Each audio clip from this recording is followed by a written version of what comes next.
important it is to be able to measure the influence of the factors acting on the market over the demand when you do a business plan. The importance is the highest because only this way we can determine the necessary resources and we can forecast results closer to reality. Remember that an assumed business plan must be accomplished. But how would it be to be able to determine the maximum profit that can be obtained on the market under certain conditions? Many say that cannot be determined these influences over demand, but we know how to do this and we show in an example the differences which may occur in the results and how important it is to know them.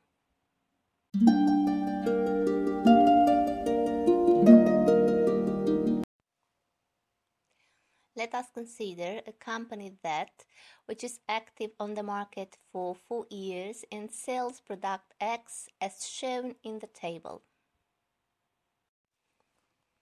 We took into consideration for determining the demand function for the period 2012-2015 the variables presented in the table: sales achieved, product X sales price, charged in each year, marketing budget, average income, the sales prices of two products which are product X substitutes sold on the same market by the main competitors of company Z, information related to revenues, fixed and variable costs, and of course profits earned by the company in each of 4 years considered.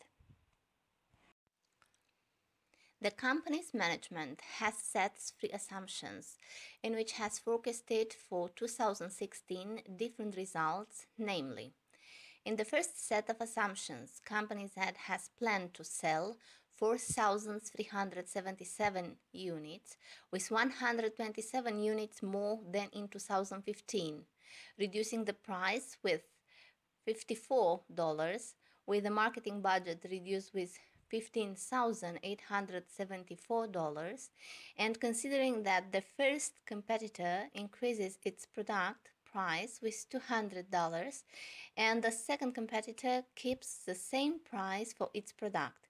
The profit forecasted in this case was $3,519,056. In the second set of assumptions, the company predicted it would sell 4,500 units, with 250 units more than in 2015, by reducing the selling price of product X with $54, keeping constant marketing budget and counting on an increase in average salary on economy with $120, and a reduction in price of products of two competitors with $200 and $300 respectively. The profit forecasted in this case was $3,622,000. In the third set of premises, the company predicted it would sell 127 units more than in 2015 by reducing the selling price of product X with $54, reducing the marketing budget with $89,000 and counting on an increase in average salary of $70 and considering an increasing with $100 for price of the first competitor product and a price reduction of $150 for the product price of the second competitor. The profit forecasted in this case was $3,592,182. Fixed costs are the same, being those amounts to be paid no matter if the company sells or not any unit of the product X. Variable costs, except marketing budget, which is considered separately, are considered constant per unit of product sold and are estimated at $850. We have a business plan with 3 possible results expected for 2016. We will check, first, if these results are achievable in each set of premises considered, and second, what are the values for which profit maximization is achieved according to market data for each set of premises considered. To achieve this, we have established the demand function considering the price of product X, the average salary, the prices of two competing products, and the marketing budget. Demand function is a linear function having the form f of q equal with a plus b multiplied by px plus c multiplied by b plus d multiplied by s plus e multiplied by pc1 plus f multiplied by pc2, where f of q is sales. Demand A, B, C, D, E, F are constants. Px, price of product X. B, marketing budget. S, average salary. PC1, the first competitor product price. PC2, product price of the second competitor. The function that we determine for the given set of data for the considered period 2012-2015 is f of q equal with minus 6061.65 plus minus 6.79 multiplied by px plus 0.0082 multiplied by b plus 0 multiplied by s plus 0 multiplied by PC1 plus 8.631 multiplied by PC2. We will check if the company's Z assumptions for the product X are achievable by replacing the forecasted values in the demand function. The data obtained are presented in the following table. First scenario, the sales that will be achieved will be 4,487.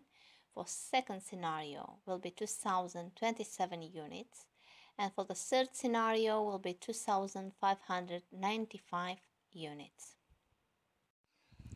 And now we have to check what differences we have comparing to the company's forecasted data for this free set of assumptions. We called the results obtained applying the demand function scenarios. For the first set of premises, we obtain by applying the demand function the following data. Initially, sales were estimated for 4,377 units and the profit for $3,519,056. Applying demand function to the first set of assumptions, it follows that it will sell 110 units more than was forecasted and will be achieved with $199,749 higher income and a profit higher with $106,254. The deviation is plus 3% from what was initially planned. For the second set of premises, we obtain by applying the demand function the following data. Initially, sales were estimated at 4,500 units and profit of $3,622,000. In reality, we find by applying demand function that can be sold only 2,027 units, as the influence of product price reduction of the second competitor is higher than the price cut of the own product. Consequently, will be generated lower income with $4,490,518 and a profit lower with $2,388,679. In this case, the profit deviation is minus 66% from what was initially planned for the second set of premises. Let's see what are the results for the third set of premises after applying the demand function. Initially, sales were estimated for 4,377 units and the profit for $3,592,182. In reality, by applying the demand function, we find out that we can sell only 2,595 units due to the reduced marketing budget, due to the reduction in the product price of the second competitor, and the reduction of the price for its own product. Consequently, companies that will obtain a lower revenue with $3,235,695 and a profit lower with $1,721,190 that were originally forecasted by management. In this case, the profit deviation is minus 47.91% compared to the profit forecasted initially.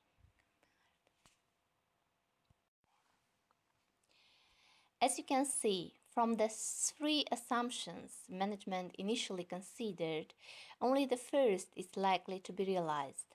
In the second and third set of assumptions, there were estimated sales, revenues, and profits that cannot be realized in the established market conditions.